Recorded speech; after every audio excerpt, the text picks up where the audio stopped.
Brought to you by NORDIC podcast. Oh yeah, But we're joined today with Ahmed Mamow, also known as Ahmed Meow yeah. for some reason. Is that your intro? You're not gonna have a better intro? We're gonna have a better intro, Okay. but the work you've done in stand-up yeah. is really inspiring so far. Oh, thanks. And I say so far because Yeah, you yeah. are growing at a really impressive rate. Yeah, thanks. We've seen you on, for those who don't know what NRCO is, we've Yeah. seen you there. We've seen you on Latte, which is Yeah. like an Yeah. arena for stand-up. Yeah. And I you would- look like a basketball player, but you're not. Yeah, it's very important because when you first saw me, I was tall as shit, and you were like, "Oh my god!" I never seen a person react to it because my friends are also tall, so I'm used to being around tall people. So for you, like, Wow. yeah. He just called me short. But you have big muscles, so you can weigh up, and you're a handsome guy. You can still work on yourself. Your intro is way better than mine. No, but So Slutter Live, and I've been doing stand up for 5 years. I did my first like talk show performance. I know I'm doing this, but yeah, first talk show performance last week, and that was pretty cool. Yeah. I saw that. I caught that. It was pretty. It didn't look like your first. Oh really? Yeah, but it was my first. Like, Yeah. A lot of people, commented like I was like over the top, but like I was like really relaxed in the setting, and I was like, like I just felt the vibe, and it was cool. Yeah. But obviously, with stand up, you know how to read the crowd. You know Yeah. how to be in an official setting. I mean, it comes natural. Even Yeah. if, as I said, some part of your gig Yeah. is like that slightly awkward gig that is Yeah. done deliberately, which is hilarious. Oh, thanks. And Yeah. but how did you get that Meow name? That's what I'm looking for. What the hell is Meow?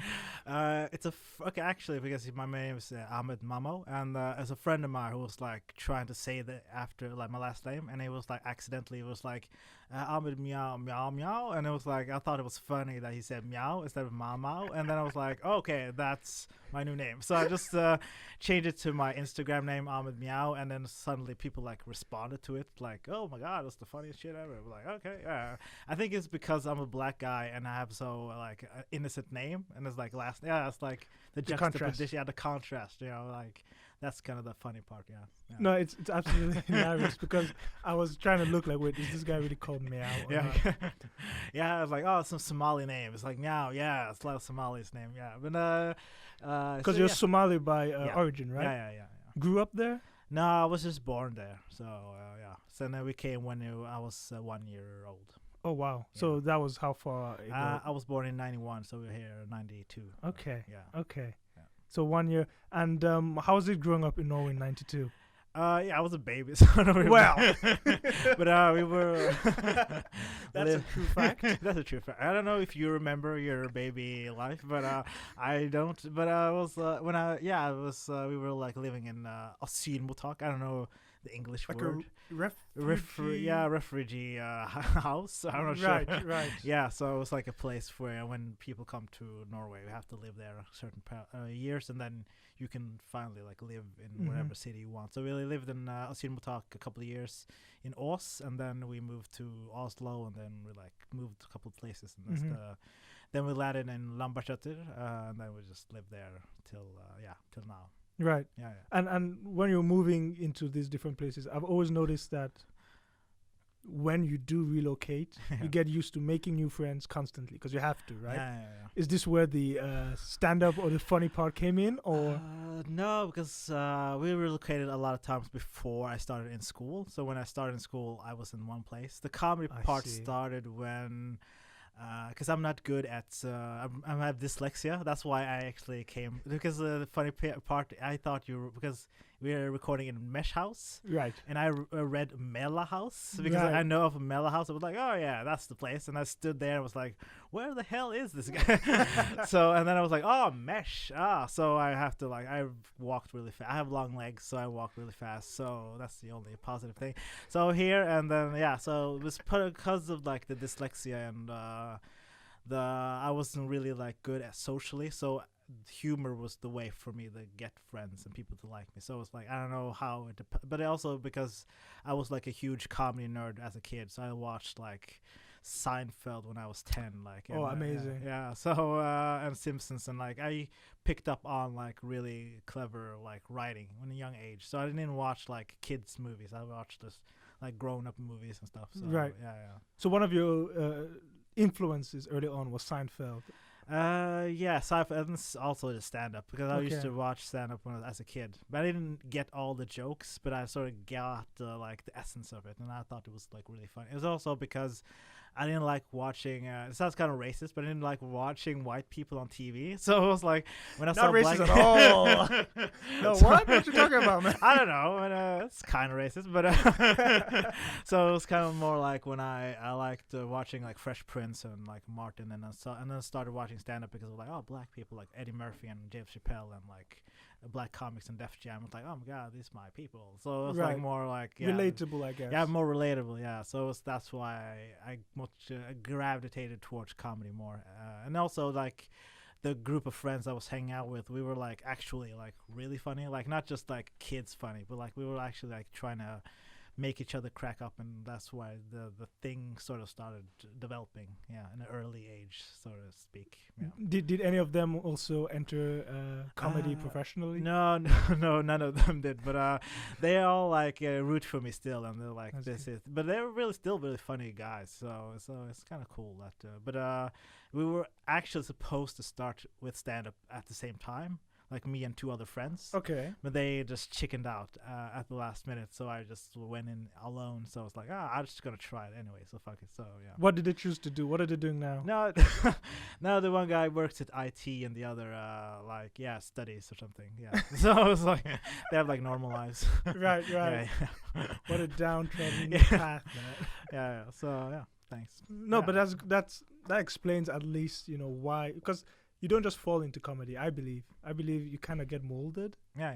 You know, you kind of get like, you know, the influence when you are growing up, or Yeah. the people, your influences who you look up to. Mm. This is kind of what shapes how a person falls into comedy. But also, I've noticed it's rare to find comedians with happy and amazing and what should I say, conflict-free or challenge-less backgrounds. They all come from a background of challenge. Yeah.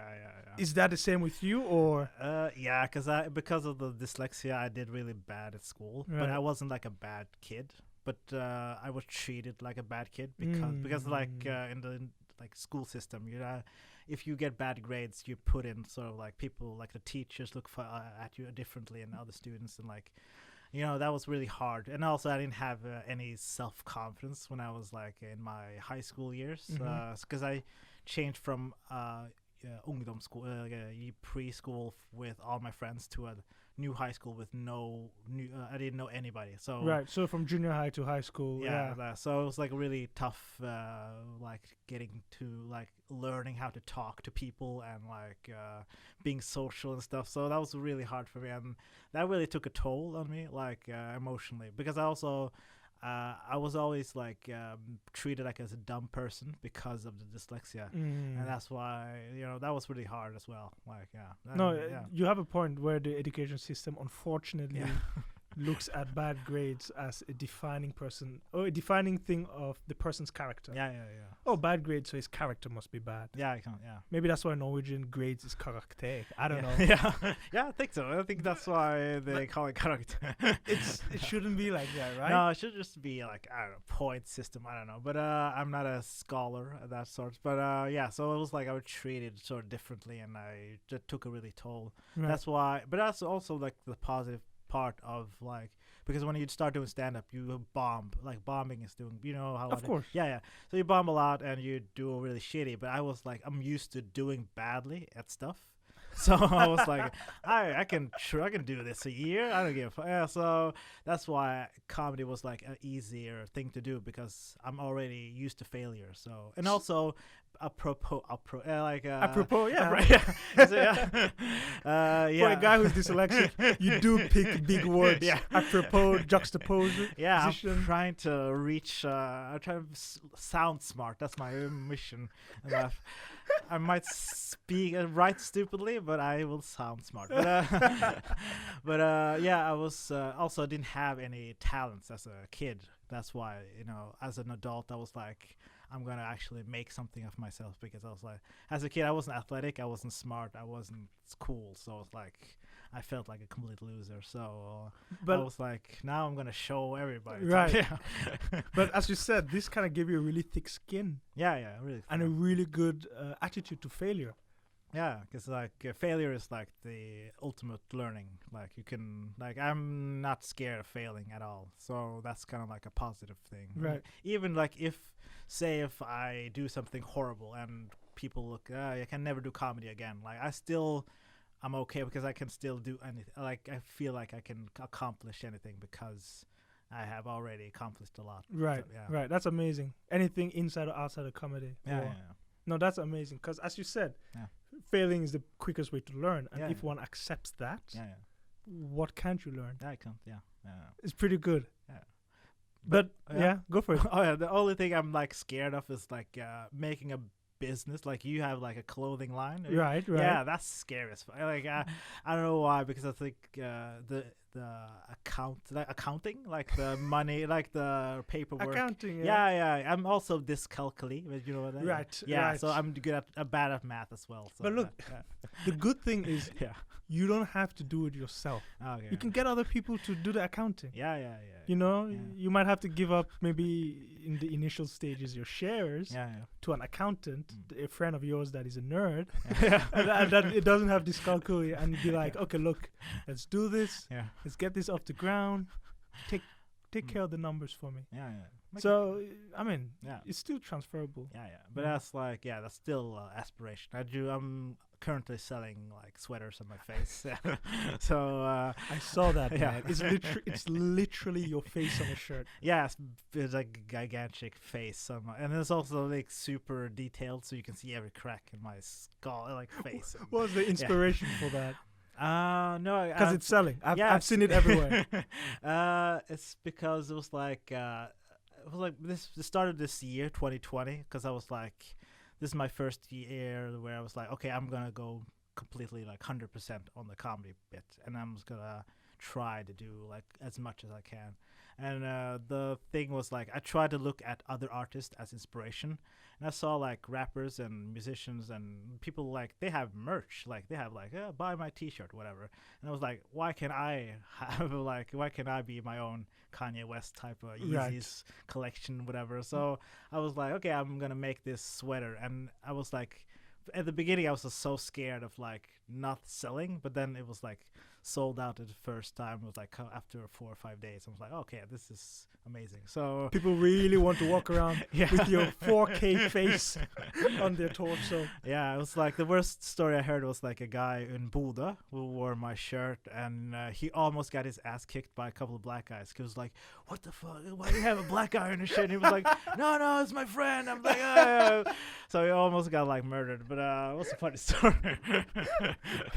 So why would that call for aggression? No, I think it was like after the whole George Floyd thing, and they thought they were like mocking it, like, but he was like, no, it's my friend. It's like, yeah, he's a cool guy, he's a comic, and they were like, oh, okay. They let him be, and it was like this awkward moment. But after that, I have heard anything. But yeah, You're gonna get people killed, man. yeah. Something about your face brings out aggression.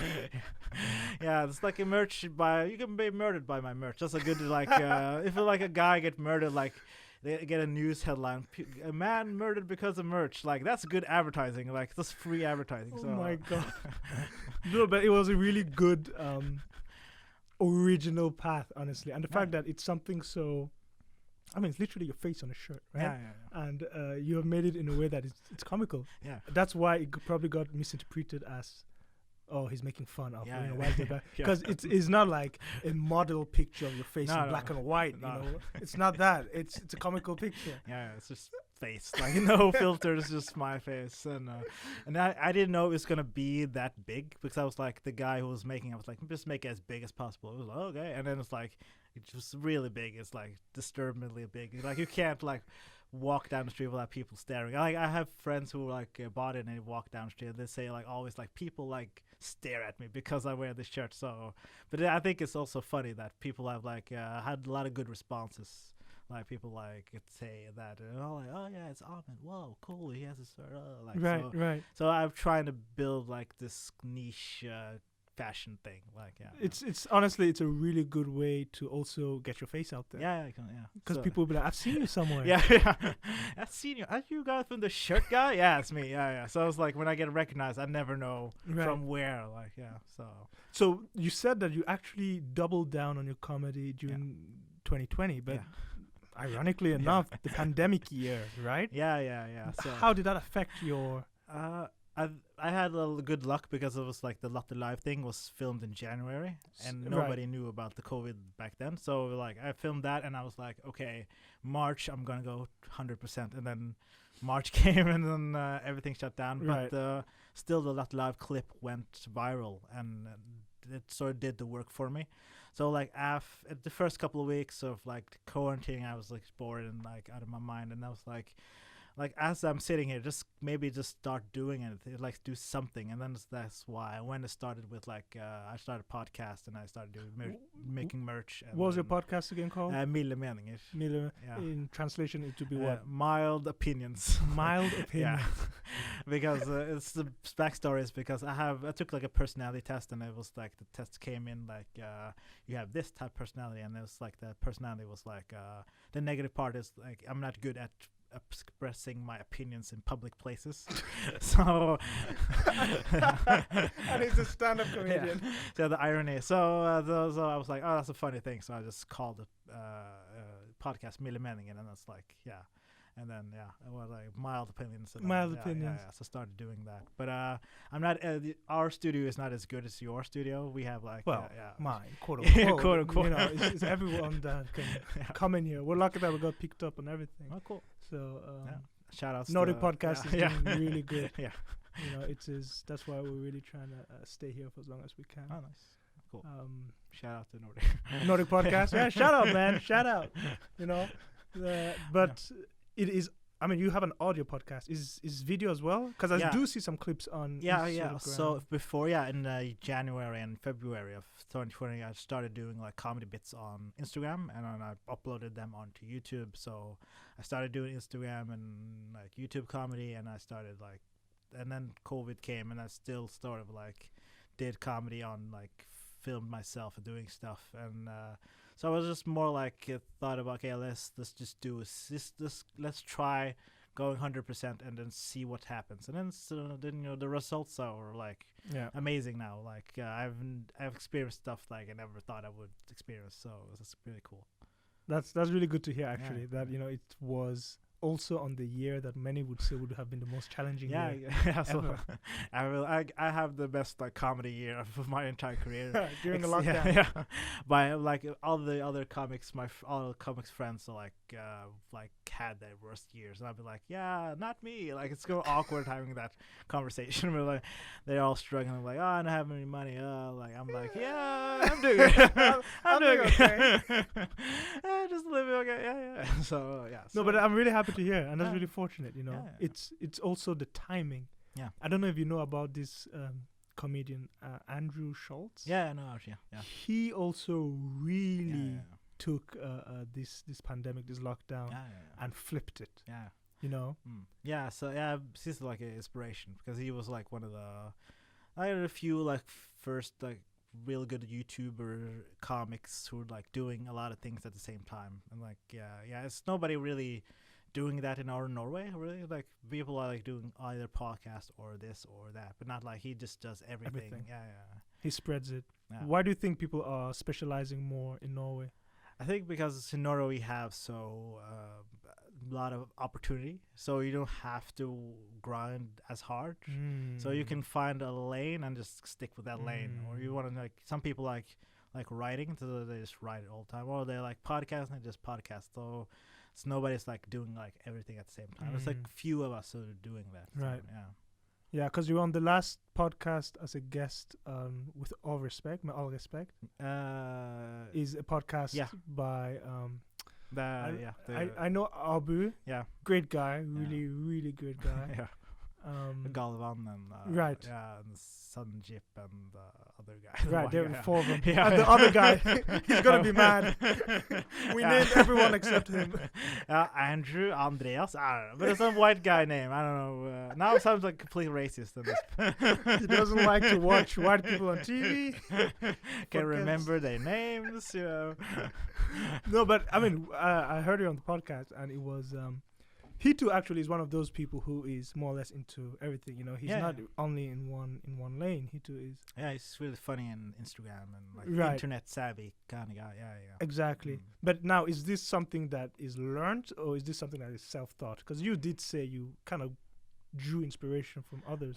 I think it's kind of like both. You have to have like a funny bone, and then you have to sort of learn how the internet works. So you have to like learn how to make memes and understand how that internet stuff works, and Right. then, like and always keep up to date, because like you can't still be doing a joke from like 2014 Mm. now, because that's people gonna clown you. Like, so you have to always stay fresh and stuff. So Right. yeah, so I think you can learn anything. It's like just What do you do to stay fresh, material-wise, without giving away? my secret recipe is not that secret.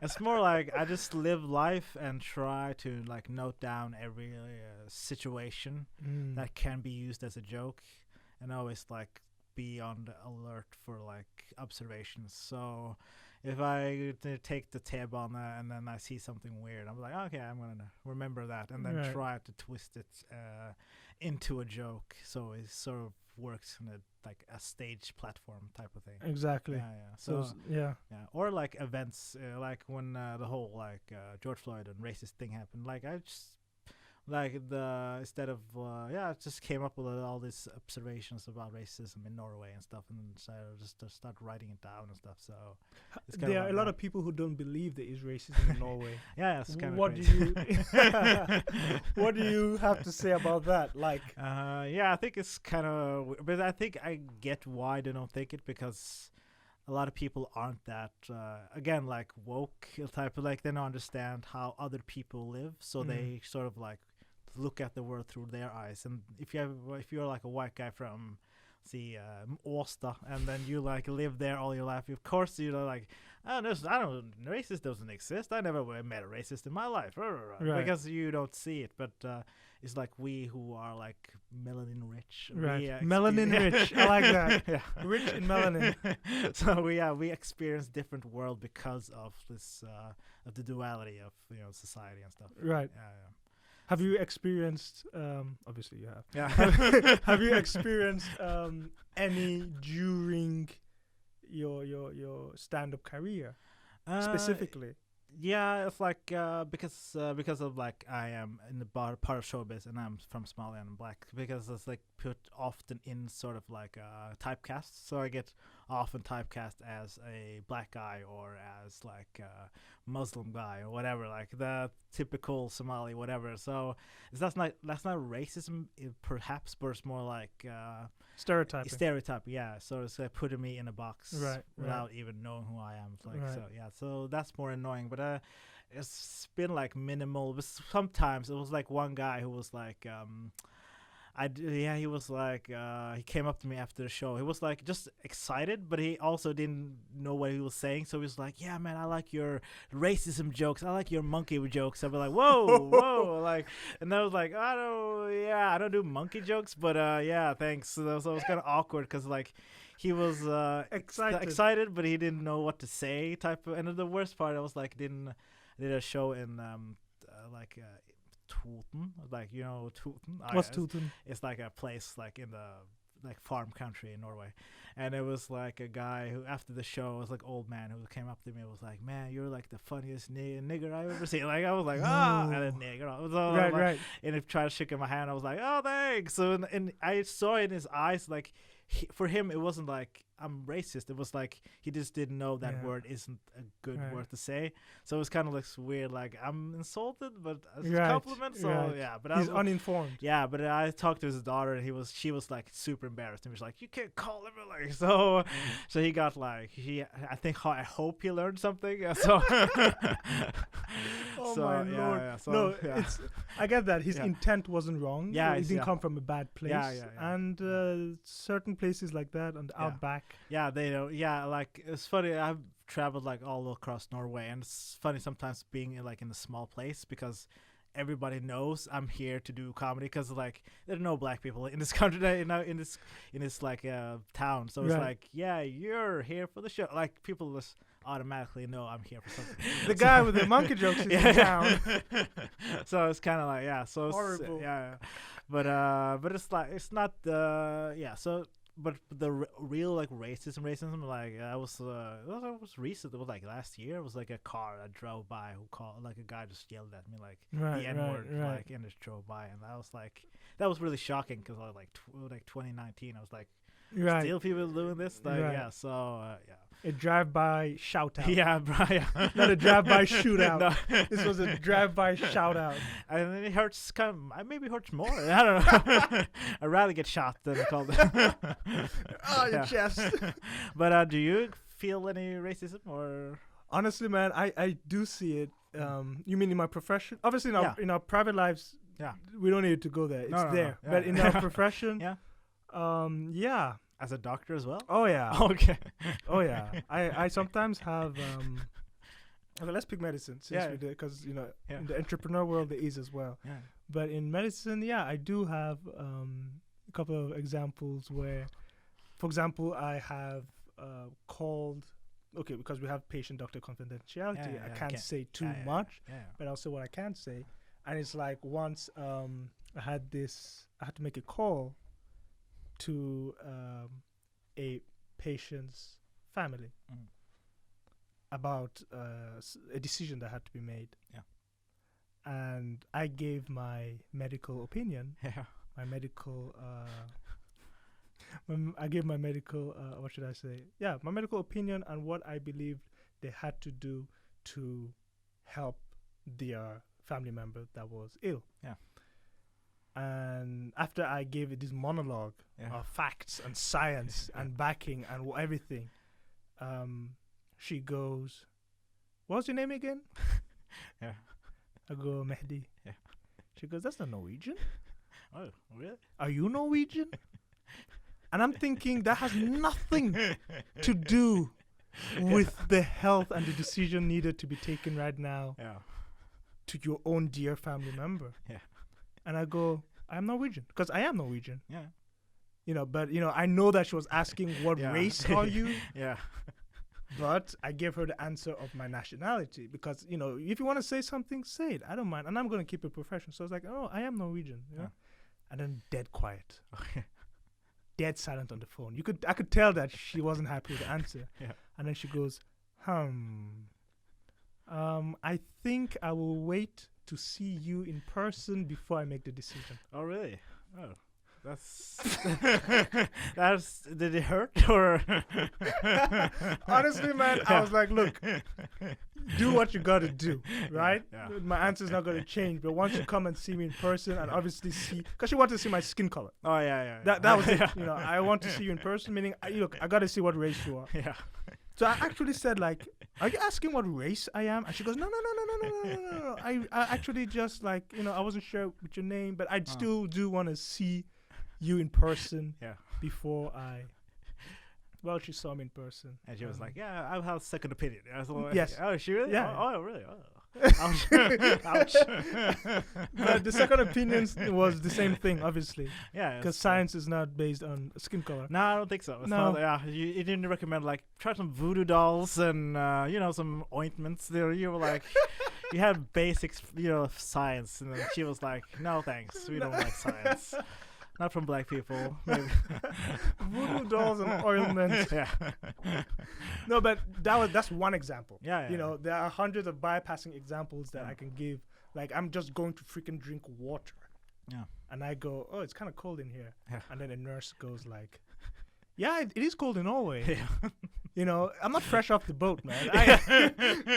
That I haven't even acclimatized to Yeah. the weather, and I'm like, but they don't know. You know, it's Yeah, not. yeah, It doesn't come from a place of ill intention, Oh. and you laugh it off. Yeah, yeah. So yeah, as long as it's not really ill intention, it's not Right, really right. like So it's kind of like we call like vardagsrasism, or Yeah. everyday racism Yeah. type of thing. Yeah, it's not as hard as like Right. hard racism, like hard, like but yeah. It's not life Yeah. or death. Yeah, it's not like You're not yeah. threatened. Yeah, It's- so that's kind of the I think like the only good part, like just like at least this you don't get beat because there's different parts of Europe where it's like actually like dangerous, like in Ukraine. and Have you that. been? No, I've just heard. I saw a documentary about it. Like we can be beaten Dude. up. Yeah.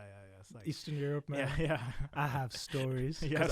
I was there for like, I did most of my education there Oh really? Oh cool. because it was like pioneering. Because I'm religious, I'm a Baha'i, as Yeah. well as philanthropic work. Yeah. You know, open like a school for kids there, but Yeah. as well as studying medicine. Yeah. So the amount of like, it is life or death Yeah. over there. Oh yeah. It is violent. Yeah, It yeah. is like, I mean, between me and my brothers that were there, Yeah. the things that have happened. I'm sure my brothers listening are like, "Don't say it, don't say it, keep it in, Keep it in the family. keep it in, man." Hey. But let's just say that the way situations Yeah. where, I mean, we have been kidnapped, Oh really? we have been Oh, shot at, Oh, we have been like a lot has happened. Wow. But thank God, nothing. Nothing landed. No, it landed, but nothing. yeah. Nothing. Yeah. It's Nothing yeah, fatal. Yeah. Could have. Oh really? Nothing Oh, fatal. shit. Yeah. So it is like that over certain places Oh, in shit. Europe, Oh, yeah. and Yeah. unfortunately, you know, it is not something that people understand if they are isolated. Yeah. Because again, I mean, certain countries are isolated. They Yeah. haven't seen people that are different. So when you show up as a foreigner, Yeah. It's scary for it's them. scary. It's like, Yeah, who yeah. are you? Why are you looking the way you look? Yeah. And can I beat you? Can I rob you? Can Yeah. I, you know? So the aggression escalates, Yeah. especially if you don't back down. And then, Yeah. So yeah, Ukraine, Eastern Yeah. Europe. Yeah, I was last year in Japan, but it was like the same thing. But it wasn't like people want to kill me, but it was still like they're not. Yeah, it is. It's more tourism now as been, but it was like weird to be like the only black guy in a couple of mile radius. Like it was like, oh, okay, just Asians, and but it was kind of cool being there. It was like, Was there any difference in treatment? No, it's just the same. It was one time, a couple of times where because Japanese don't really like foreigners, but that's foreigners in general. It's not just skin Okay, color. okay. So, like the first place we were trying to eat at a restaurant, like the restaurateur, he came at us and he gave me the X sign. It was like this, and that means you can't come in. So he was like, no, and I was like, what? I didn't know what the hell. It was like, what happened? I was just shocked. So I just went out immediately, and we were like both like, I think we were like thrown out of the restaurant. And we're like, yeah, I think we were like, and then we understood X meant like you can get the hell out. Yeah, I thought X was like Wakanda forever. Welcome. Yeah. So I was like, yeah, you get it. Yeah. So like, Wakanda, brother. he seen the movie. So I was like, no, you gotta go out. Okay. So and then it was me and a Norwegian friend. He was like white as fuck. So us two. So he went in a second restaurant we tried, and he got also the X. So it wasn't like, then we were like, oh, it's not just skin color. No, just it's nationalism. Yeah. So it's No like, foreigners. yeah, because they have like small restaurants all over the place, and they have like their own people. Like we have, this is capacity of like 10 people. So like we have only Japanese here. We don't serve. So it's Right. really more of Nationality. nationality. Yeah. And then so we were like a couple of places. I got the X. So it was X. like yeah. So I got used to it, but it was like at the same time, it kind of like hurt a little bit. We were trying to get like trying to get a massage at this place, and the woman was no. like, nope. I was like, oh, okay. No, man. She doesn't want to see black skin. I was like, cool, I can go another place. So yeah, so it's kind of like yeah. So It's that a- was an experience. It's a painful way to get rejected, though. yeah. Like, Yeah, very it's X not in your hands. yeah, it's not they're not polite at all. Like in Norway or like other places, like they try to be like, oh, not the reservation, like, oh yeah, it was booked all year. Oh, like here in Japan, they're like X. Okay, I get it. Bye. You know, gotta right to your face, like. It is really visually yeah, scary too. Yeah. But it wasn't that. We got like X's, like 2 or 3 X's in the whole trip, and that was like really cool. That's good. Yeah, that's pretty good. That's so, a good yeah. TripAdvisor Yeah. rating. 3 Gonna get a X's. couple X's, but I have a friend he's like adopted from South Korea, so he looks really Asian. But Right. when he went to Japan, he got like even weirder because they thought he was Japanese all the time. So wherever he went, people were like, "Oh, talk to him." He was like, "Oh, I don't know." So it's kind of awkward. So it's kind of like weird to be any ethnicity like anywhere Japan. In Japan, yeah. So unless you are like 100% Japanese And like, fluent. yeah, fluent, yeah, because the language is like so difficult. It's like I heard like even if you try to learn it, you can't ever like be as good as a person who actually A native. native, yeah. So Whoa. yeah. Whoa. So, So yeah. the anime we watch isn't enough. No, the subtitles is not enough. It's not Yeah, enough. no. Nani? What? do you watch anime? Dude, man, I live off of Dragon Ball, man. I will probably miss and alienated 90% of our listeners. Yeah, because now it's like anime talk or whatever. But yo, Dragon Ball Z was what Yeah. we grew up, or what Yeah. I grew up with. Yeah. And honestly, pick any professional fighter or MMA guy. Yeah. I guarantee you, he has watched Dragon Ball Z. Yeah. Or she. Yeah, I think Ronda so, yeah. Rousey, Yeah. she has a Vegeta shirt. Really? She Okay. goes around with it. Oh, really? Cool. So Yeah, it's and like, Israel is pretty like a nerd, like anime nerd. So Yeah. I think it's a big deal. I don't know. Yeah. yeah, it really forms these fighters, man. Yeah. So maybe we should alienate them. Yeah. From the conversation. No. Yeah. But you, yeah, entrepreneurship. You're doing the VOTCast. VOTCast. So Yeah. VOTCast is the official The podcast for yeah, VOTWEAR. of Oh yeah, course. VOTWEAR. Yeah. Right, right. Yeah. So VOTWEAR is the, as you said, Yeah, the clothing line. yeah, Right. Yeah. But yeah, I mean, I'm all for, or our ideology, or our, you could say, our mantra Yeah. is excellence in all things. And we're all for really pushing the innovation in as many fields as we can, Yeah. where we have something to push, you Yeah, know? For example, we do believe that, as you know, the clothing line we have, it's a smart clothing wear that accelerates muscle hypertrophy by Yeah. releasing a low amount of venous outflow. So when you work out, Yeah. you get a pump, right? When you work Yeah, out, your yeah. body uses more blood, Yeah. but then the blood turns into metabolic waste, and then it leaves the muscle Ah. with all the lactic acid. That's why it burns, right? Ah. There's a lot of lactic acid, and it has to leave. Ah. Okay. But before it leaves, we stop it. Ooh. So stop the. we yeah. we stop 70% Oh, cool. of the venous blood leaving. Mm. So 30% keeps leaving, you know. So it's not a stop; it is a restriction. We restrict 70%, and by doing this, your body actually thinks you're lifting way harder than you are, Oh, cool. even though you're lifting like 10 kilos. Yeah. Metabolically, Yeah. you're lifting, they say, up to 80% of your maximum effort. Mm. So by default, metabolic biohacking, you would obviously, you know, get better trained. Yeah. So this is one of our, well, it's the current product we have out there. Many more smart clothing and smart wears to come. You know, people can be excited. Yeah. But it is obviously something that we are proud to even have it in Norway as a Norwegian smart wear line. But what made us want to have a podcast was because we truly believe there was a gap in the market for a platform specifically in Norway for people like you to express your journeys. I mean, Norway has amazing personalities, amazing stories from entrepreneurs, from athletes, from artists that have really seen the world. And I mean, everyone speaks English in this country. You know, it's so these are not people that are isolated as much, you know. These are also people that have gone through so much in their lives. They have so much to offer. So we were like, we do need a platform that we can gather these unique individuals and ask the right questions so they can actually coach the people listening at home how to get there, how to make it, whether it's in comedy, whether it's in MMA, whether it's in tech, whatever, how to make it, even if it's... So we really feel that it is needed in Norway because there are too many gems hidden in Norway that are silent. We had a podcast episode a few well, way back, I guess.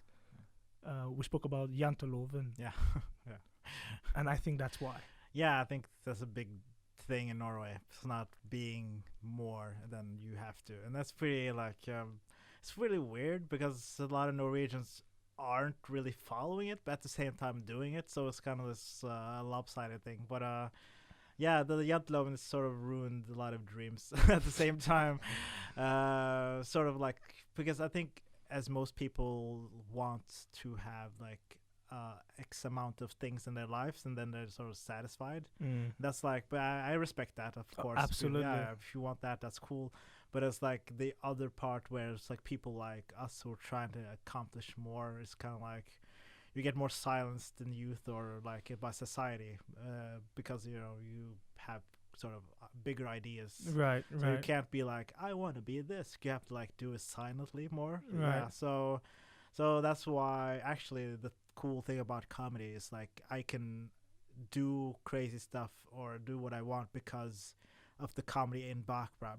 You know, because I can like lean on the part where I'm like, oh, this is for fun, but really it's not for fun. You know, so I don't know, yeah. Because I really take comedy really seriously, and that's kind of like the most ironic thing ever because like it's pretty Right, right. you're just up on stage and doing funny stuff, but at the same time it's like for me it's like a sport, you know. It's like, Right. I take it like it's like you know how an MMA fighter trains and, Exactly. yeah, goes in the ring and that whole charade, you know. It's like the same thing with Right. yeah, with the comedy and writing jokes and coming up with ideas and yeah. Do you have a specific routine when it comes to prepping before a what, let's say, a stage appearance? Yeah, first I try to like write a set list, so like the jokes I'm going to use, so it's just short like bullet points, and then I usually put on a song which gets me pumped up. What do you choose? Mostly like really aggressive hip hop or gangster rap Oh. or something Oh, like okay, that. okay. So and then I just listen to it, and then I remember to try to like forget the script at the same time as to remember the script, because if you like, because sometimes a lot of comics go on stage and they're really stiff on stage because they just try to remember a script.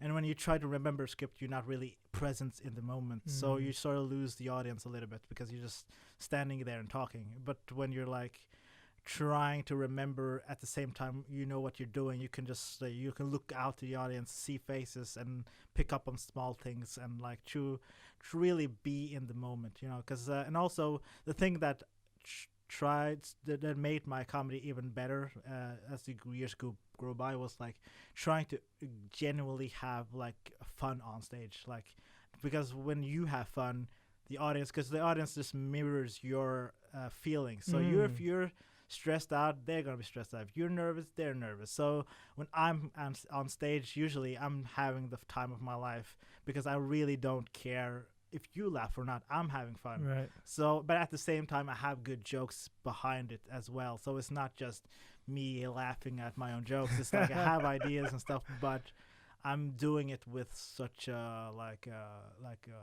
enthusiasm to the whole thing. So, Right. yeah. A lot of big words, but yeah. No, but it does show, and as you said, the crowd does reflect Yeah. what the guy, you know, is feeling. Yeah. They actually said that one of the top professions for multitasking was fighter jet pilots. You know, latitude, longitude, they have the screens, they have, and also they have to constantly regulate their own breathing due to the G-force changes. Yeah. So they're like doing 7 things at once. Yeah. And stand-up. Oh, really? Stand-up was up there. Oh, really? Cool. Do you see any truth in that? Yeah, not really. I gave you like the perfect. I was like, nah.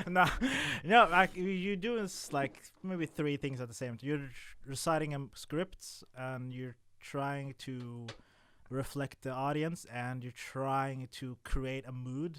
So you're kind of doing like 3 things at the same time. And so, but it's not like a jet pilot. I think that's kind of like a stretch, but at the same time, I kind of get it. But I'm not gonna. I can drive a car, so it's like I can't even I can compare the 2 things. But yeah, but it's really hard. So, but also the funny thing is like even if you're a funny guy, like you're a funny guy, Thank you. yeah, Coming from a professional comedian, yeah. I'm gonna write a resume, man. Funny guy. Yeah, you're gonna take a Ahmed Miao. sound bite and then like send it around to your friends. I'm a funny guy, but yeah. So you're a funny guy, but if I told you like in 2 weeks you're gonna do a 5-minute set on a stand-up stage, I think you would have shit your pants because it's like it's completely different. Yeah, so it's kind of like so it's a lot of people who like underestimate the difference, because I've met a lot of people who are like, oh man, put me on, man, just put me on, and I was like, you don't understand, it's really hard, and they were like, no, it's not real. And then they try it for the first time, and then they're like, oh yeah, it is really hard. So it's not just to go up on stage and talk. You could be funny amongst your friends. The first thing is, even if you're a good if you have good stage presence, because I do hold talks on stage, investor pitches on stage. It's not the same thing.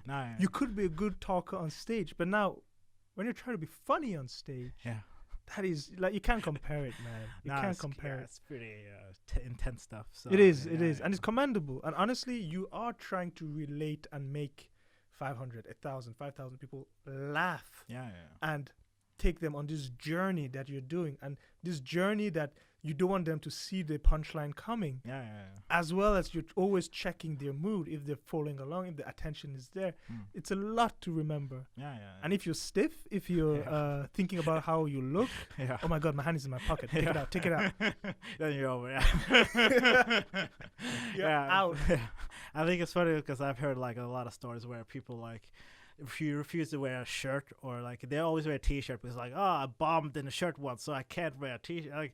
Like weird rules people give to themselves because like small, like hand in the pocket, or always having this thing on the stand, or like holding them out. It's like a weird thing. So, but I sort of learned that you have to just try, in the beginning, just try a lot of different things and figure out how your comedy works. Because me personally, I like when the audience don't understand, like they understand who I am, but they don't know what the hell I'm doing, like what you are. What is that on stage? Because in the beginning I wasn't like, I usually used to do stand up in English. I started in English because I did like shows in a place where it's like international audience. Okay. So I had to do it in English. So I started doing English in the beginning, and then I switched to Norwegian because I got like shows where there's like all Norwegian crowds. So it's like, it's pointless doing it in English. So But which one was? What's the difference? Is one more challenging than the other? I can speak in English. I can't speak super fast, but in Norwegian I can speak faster. And more, like I can convey ideas faster and easier. So it's hard to improvise in English, but it's easier in Norwegian. So it's like, that's the biggest difference. But in English you can say. You can, because the English language is more like, you have more words. You can pick, so it's easier to convey ideas, but it's like improvising is really hard because that's my first language. So in Norwegian, it's like I can just improvise much easier. So that's the biggest difference. But that's fair. That's absolutely fair. Yeah, and also, the point was like, I like the fact that the audience doesn't understand what I am, because I'm black and awkward, and I have like political jokes and like stupid silly jokes, and so I have like a different arsenal of things, so they're always like on their toes because they never know what the hell I'm gonna say. And that's kind of like, I love when I do it. That's the thing I really like doing, like it's like destroying stereotypes and sort of putting them in a different light. That's why, like in the beginning, when I started being better and better, like actual being like killing and stuff, people were like shocked because they were like, you're just upstairs and saying crazy shit, and like people don't understand. But like, that's on purpose. So like, I don't want them to like figure me out. I don't want them to. You're highly unpredictable. It's highly unpredictable. Highly unpredictable. Like the twists and turns you do. Honestly, that's why it was like, okay, we gotta get this guy. I saw a couple of clips, and then I saw what you did on Lattik, the stage.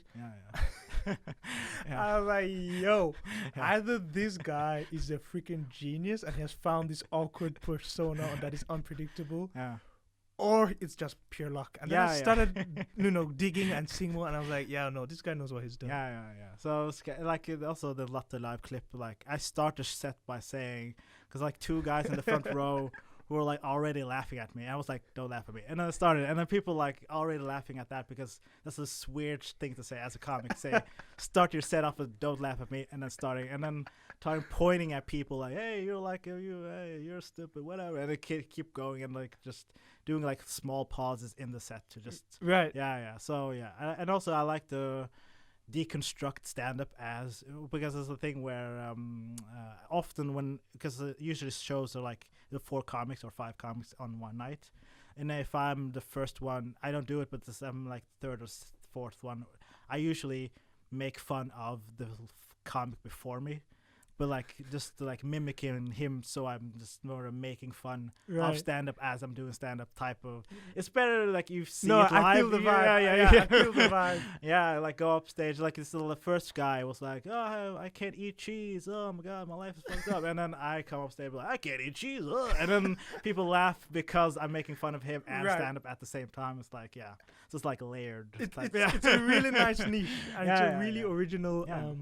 Point of view you've carved out, honestly. So, but it's kind of cool that actually people are like liking it, because I've been underground a couple of years now, so it's cool to be like above ground and being like people liking the stuff I'm making, and and actually accepting the comedy. Like, that's cool. Honestly, it was 2020 where you really blew up. From my perspective, that was when you hit my radar. It sounds so weird, but when it hit my radar.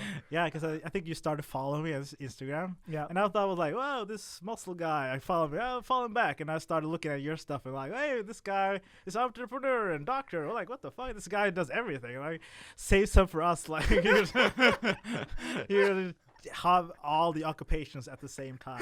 Like, all of it. No, man. No. Stand-up is something that I truly respect. Yeah. It's one of those things that you wish you could do. Yeah. Like astronaut, who doesn't want to be an astronaut? But you got to be honest with yourself. Like, it's not just to go into space, okay? Yeah. You need to be able to drive a spaceship if necessary. Yeah. You need to be able to know everything in the spaceship, the circuits in and out, what those knobs do.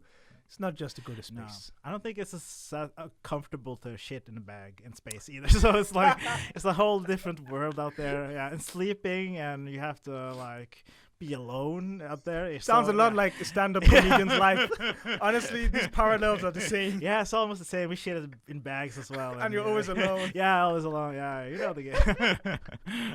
But I was like, it was what's like, but the astronaut, do they like? Because they're up there while if you live in the space station. No, everything's in a vacuum. Yeah, everything's in a bag or a tube. Yeah, tube. Yeah, it sounds horrible. But would you ever go to space if given the chance? Yeah, I think so. Like tourism, space tourism. Yeah. Oh yeah, tourism. Like if I could go out there a day, that would be nice, cool. But you would still either hold all your excrements. Yeah, I would hold. Yeah, I'd hold it like hit the tube like cabin. Yeah, I just hold it in for 2 days and then come back to Earth and take a shit in my apartment. You'd be like, no, I'm good. I'll do it on Earth. Keep the bags. I'm good.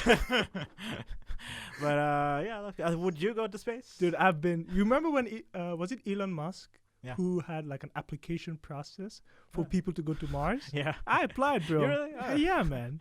It's like 3 years flying and then 3 years back, or not? You're not even coming back. No one's coming back. Yeah. I applied. You were that like confident. Well, you could say I was confident I wouldn't be chosen. Yeah. But it would be scary if you like got the email, but you were chosen. But oh fuck, I have to like say goodbye to everybody. Like, but you wouldn't.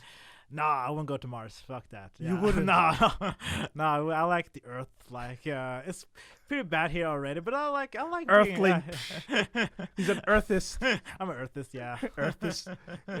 Martians don't want you. Yeah, they will like, X you. Yeah.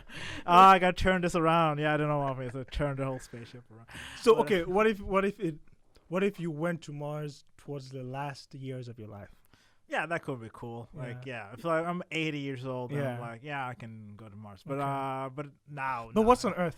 Let's be honest. What, I don't know, people, food. You will go with people. You will go with food. Yeah, I like food and people. You will and have that on Mars. bathrooms. No, yeah, but it's like select few. You gotta really know 12 people. Like, yeah. If you don't like the 12, you're like, oh, I'm stuck here forever. So you gotta think beyond. Okay. Let's say you went as 12 couples, so you could make new people. If you didn't, you have your wife with you. Okay, yeah, I don't have a wife, but you can take a wife or Yeah. get a wife. When you get a wife, Yeah. I have a ticket to Mars for 2. And if you don't like the people, you can Yeah. always make new people. Would you go? Okay, I can go if I'm 50 and up. 50 and up. Yeah. Like, yeah. When I'm 50, I probably have a bad back and, like, yeah. I can, like, yeah, whatever, Mars, who cares? Like, I can do it. Try to accomplish as much as I can before that and then just, like, travel there. Even though it's a one-way ticket, yeah? Yeah, it could be one way. It's Perfect. Cool. Yeah. Perfect. Be buried there and stuff. Perfect. How cool would that be? They're born on Earth, died on Mars. I died on Mars. Yeah, that's kind of like a cool autobiography, maybe. Right. I died on Mars. Like, Right. Yeah. Cool. Hopefully Yeah. not on landing. No, yeah. Like, it's like just walk around a little bit before I die. Like that would be nice. Bounce like in the zero. No, it's not zero. No, gravity, it's but it's like it's partial. It's Yeah. like 10 newtons less or something Yeah, like yeah. that. So You if can- you're 100 kilos, I think you weigh Yeah. 90. I don't know. We'll double check. no. I think we're not. At least we're not. You're not an astrophysicist as well. No, No, okay, unfortunately not. Next year maybe. It's on the to-do list. Yeah. In the long to do this, but yeah. He's checking. I'm really curious. What is the gravity difference? Earth and Mars. The engineer.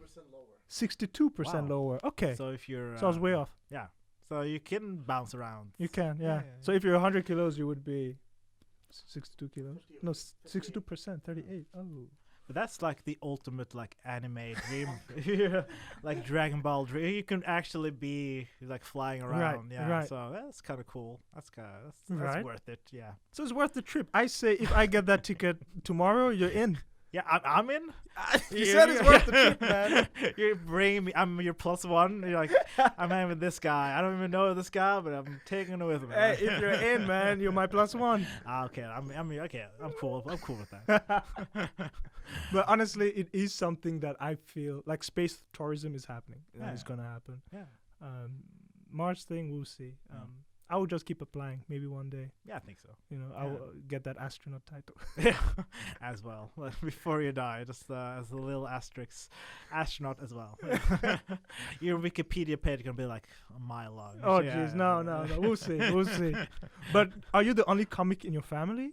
Yeah. How big is your family, first of all? I have 2 brothers and a mother. That's it. That's not big. No, it's not. I didn't say it's big. You said it's big. I said it's big. Yeah. But I was surprised how small it was. Oh yeah, it was pretty small. Yeah. I have 5 brothers. Like, I Yeah. come from a house of 8, And but are they all huge? They're- or- I'm the smallest in the house. Oh, you really? No, like for real. I'm For not real? just saying that. Okay. My small brothers are bigger than me, Okay. taller than me, Oh, really? better looking. Ah. Ouch. No, but my little brother is he's a YouTuber, so he makes funny videos and stuff. So he kind of he's a Okay. comic as well, but a different lane. So Right. yeah. Right. But we don't like to mix our lanes. We have like our own thing. He has his own thing. I got our own thing. Like we have.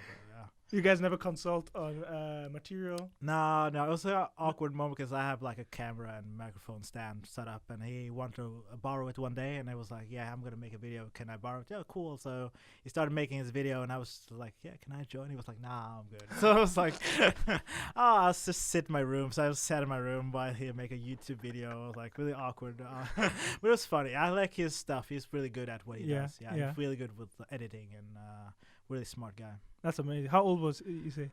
He's 23, 24, Okay. yeah.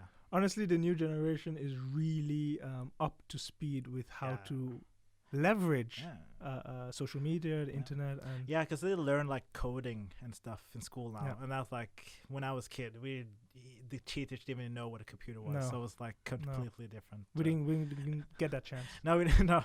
So yeah, they have like this advantage of technology that we don't have. How old are you, by the way? Guess. 32? No, No, younger. are you younger? 28? Yeah, I'm 92. Yeah. No. 92. I'm 91. 91. Yeah. a year. A year yeah, older. Yeah, sorry for. I just felt you were more mature than me. I don't know. I think it's the beard and the It's the hair. beard. Honestly, man, Yeah. if I shave, Yeah. I'm gonna be in trouble, especially with my work, because already people are like, "Aren't you a bit too young to be a doctor?" Yeah. And I'm like, "What's that supposed to mean, man?" So if I shave, it would be like, "Why is this kid in a lab coat?" Yeah. Can you kick this guy out? He's not supposed to be here. But, oh, that's cool. So you just went from high school to like doctor. I took a year off. Oh, I really? could have been finished 24. I took a year Seriously? off. Yeah. It's like 7 years, or is that 6 years. 6 years? So it's like 90. I'm not good at math, so you have. Yeah, to I could have finished 24. Oh, I took a really? year off. Wow. And honestly, let me put it this way. I tried to do the hardest things first in life. Yeah. Right? Mm. It would have been very easy to enter entrepreneurship first. Yeah. But what is harder? Is it harder to enter medical school, finish medicine, for example, and then enter entrepreneurship? Mm. Or is it harder to enter entrepreneurship and then enter medicine? Yeah, it's pretty easy to have an education you First. can land on. And Exactly. You can, yeah. So I have an IT background as well. You I've see. worked with IT for a couple of years. That's the same time as I did stand up. So I have that. So I have money as anyway. Whatever happens, I have money. So that's kind of like it. yeah, That's yeah. the key right there. Yeah, yeah, yeah. Education first, a profession first. Yeah, yeah, yeah. That doesn't mean that you're selling out. A No. lot of people are like, Yeah. unfortunately, the narrative is like drop out Yeah, yeah. and pursue. That has worked for many. We've had amazing people on this podcast that have dropped out from high school Yeah. and are killing it, Mm. right? Yeah. Kudos to them. Yeah. Though it is true that a less risky path is a profession. Yeah. And I specify profession because there will always be that profession you want. Social studies is not a profession. No. Yeah, I don't say, yeah. Right. It's like philosophy is not. It's not a profession. Yeah, if some people like study like Spanish, that's not a profession. That's Right. Yeah, yeah. Unless you're studying to be a translator. Okay, Yeah. that's a profession. Yeah, So yeah. a profession or an occupation is a good foundation to have. And then when you're out, do whatever you want. Yeah. Maybe you want to continue, maybe you don't. Maybe you Yeah. want to do more. And honestly, it is a lot of entrepreneurs, obviously, or I like to say young guys that want to be entrepreneurs, Yeah. they really love the drop out of school mantra. Yeah, yeah. Because like, yeah, drop out of school. Yeah, the plan A, no plan B, just go Right. full speed. Yeah, Right. I never understood that whole thing. That's why also I got really bullied in the comedy scene because I had a steady job and did comedy. Right. Because all the other comics were like, we quit our jobs to pursue this 100%. Yeah. And they were like, yeah, but you're broke all the time. So it's like, what is the whole point? You want to be a starving artist? Right. But, like, I don't want to starve. Like, Right. I came from starvation. I don't want to be like broke in Norway. That's like the worst position to be in. So It's a yeah. very expensive country. Yeah, and also I don't have I don't have a security Safety net? Safety net. Yeah, I don't have Mm. because my parents aren't rich. Like yeah, Mhm. so They aren't rich. they you said. aren't. Yeah, they aren't. Yeah, Right. they're not. Yeah, they're so like I am my own sort of like parent, sort of speak because it's not because I have like of course Norwegian friends who are like if something happens they always their parents can like take them in or take care of them in a sort of way. Like I don't have anybody, so I have to always stay safe economic wise. So, Right, yeah, right. Yeah. And that, honestly, statistically speaking, they have seen startups or ventures, or you could say side ventures, even like stand-up comedy or Yeah. what. They always had a higher success rate of accomplishing their goals when the person didn't quit their part-time job. Oh, really? When they had a part-time job, when they had something, it really gave them a higher success rate for two reasons. The first reason being they stayed with it longer. Yeah, yeah. They stayed with whatever they're trying to make longer because guess what? I'm getting income, right? Yeah. The second is the decisions they made were never made emotionally because they needed money. Yeah. They were made rationally based on their goal of their career. So there was no pressure economically because they had that. Yeah. And these two things together increase the chance of success when you had. So yeah, you could quit your day job, but statistically speaking, it's going to work against you. Yeah. That's it. So But, but you haven't quit being a doctor? No, still, I work full time as a doctor. Really, full time? Shit, 100%? Oh, really? Oh. No, do you? Because there's another comic doctor guy. He works like I think 10%.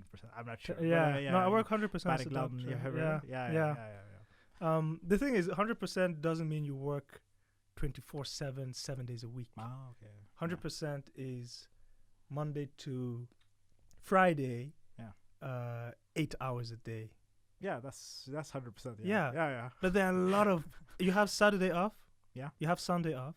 Yeah. You have every day off when you come back from work. Yeah. You have a lot of time, man. Yeah, You have yeah. a lot of time. So 100% is not really 100%. But where do you get the energy from? Like, because I do. I have like, I work all day and then go to a show, or worked all day and send packages and do random shit. So it's like, sometimes I get really tired, but it's still like the satisfaction gives me energy. Where do you get? No, energy but that's from? it. You said it right Oh there. really? Oh yeah. Because honestly, Yeah. you know how when you go to a restaurant, you order sushi, you eat, and you're like, oh, I'm stuffed. Yeah. But there's room for dessert. Yeah. Why? Yeah. Where did you get the room from? Yeah.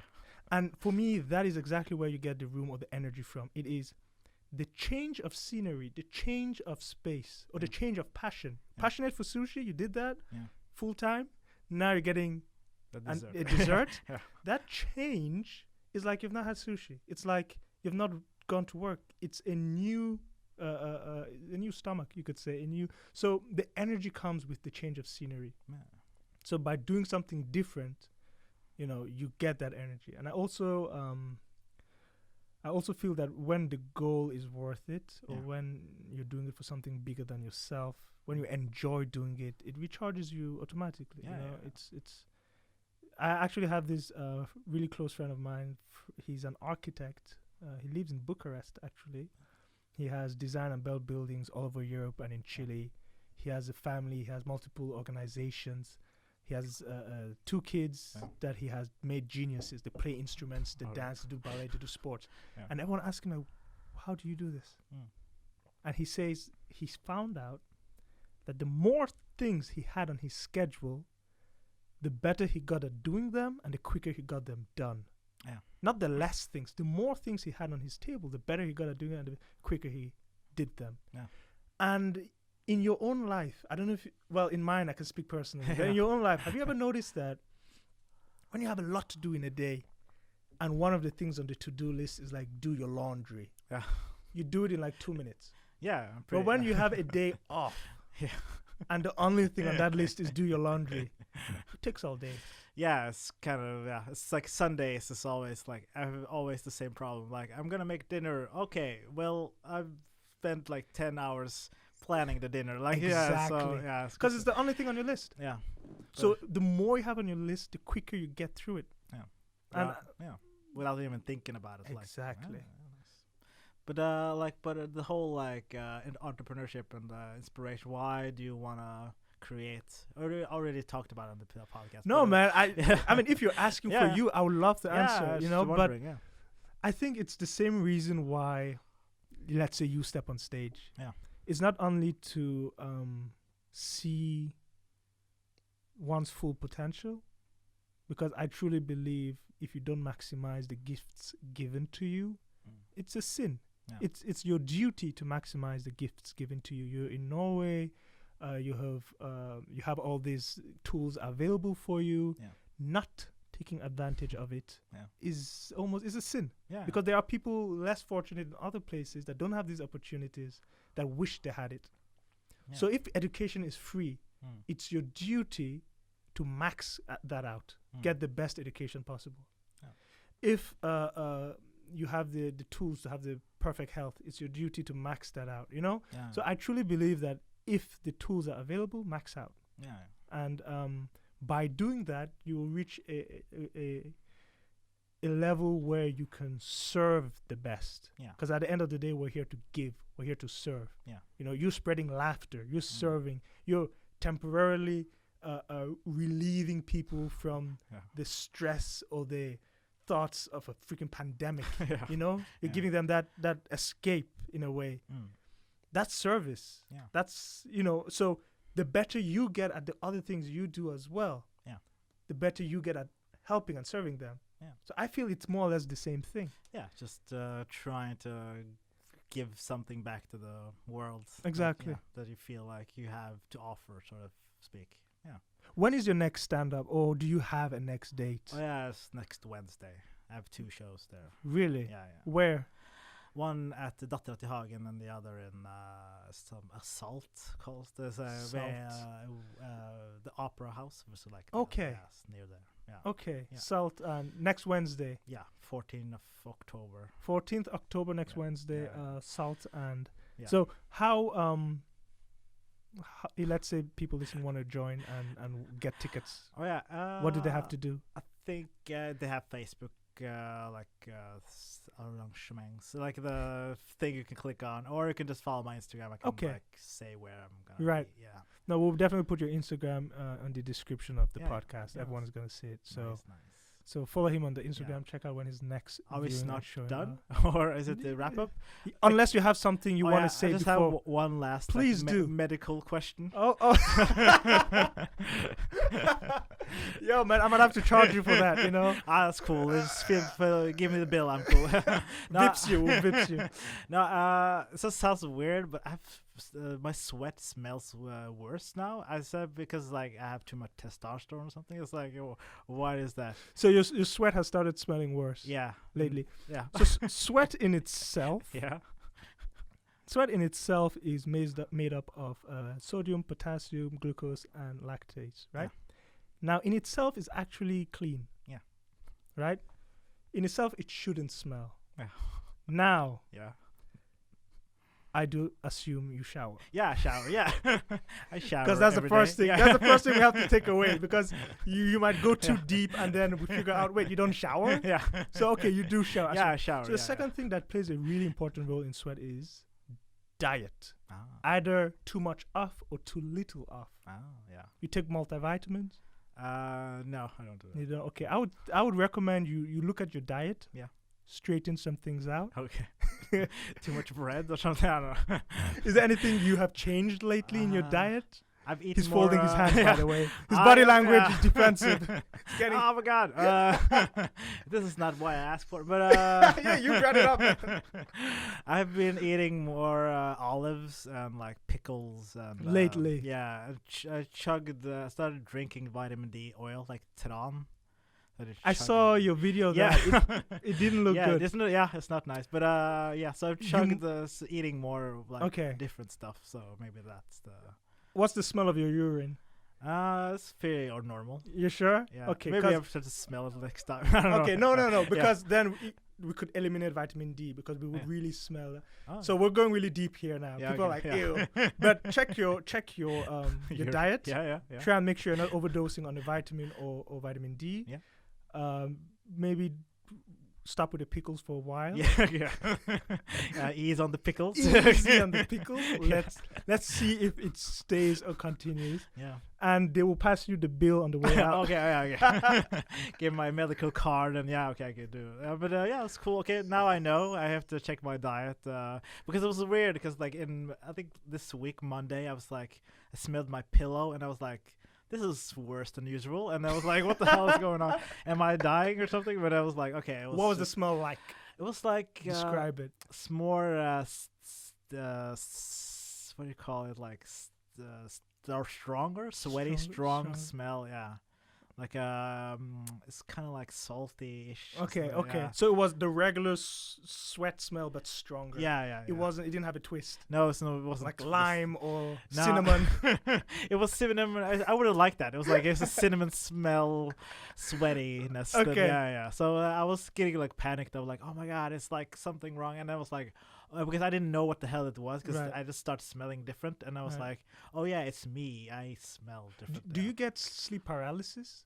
Like I move around. So sleep paralysis, for those who don't know, is when you're sleeping and suddenly you wake up, you can't move, you freeze, and then you hallucinate. No. Because sometimes hyperhidrosis or sweating at night could be due to a lot of stress, and one of the symptoms is also sleep paralysis.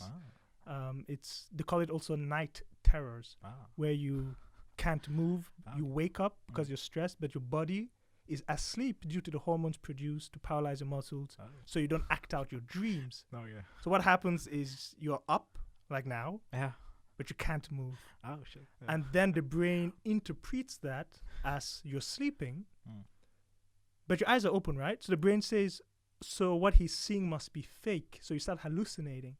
And usually your hallucinations are based on what you fear, night terrors. So you start panicking, start hallucinating what you fear the most. So some people hallucinate that your house starts burning. Oh yeah. Others that there's an intruder with a knife. Yeah.